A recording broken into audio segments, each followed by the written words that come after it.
Ngayon lang nangyari ito, buong buhay ni Carla. Yes, ano nga ba ito? So, bago natin ipagpatuloy ang ating pag-support today's video, kung bago ka pa lang sa aking channel, please subscribe po, like, and pakihit na rin po natin guys ang notification bell upang ma-update po tayo tuwing ako pinag-upload patungkol sa Team Kalingap, and please support po natin ang buong Team Kalingap, lalong-lalo na po kila Kalingap Rab at Kuya Bal.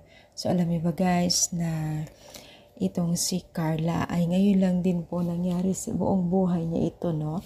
Dahil po sa kaganapan na ito, sa pagsama po or isinama po nila Kalingap Rab itong kabataan na ito, ay tila ngayon lang nangyari o buong buhay ni Carla na makapunta sa iba't ibang lugar mula lang hawak po or naging beneficiaries po ng Team Kalingap. Sobrang nakakatuwa kasi ang dami na pong natutulungan ng Team Kalingap na mga kabataan. Isa na dyan si Carla at itong si Beyonce na maswerte dahil napakalaki po ng pagbabago ng buhay nila mula noong nakilala nila ang Team Kalingap, no?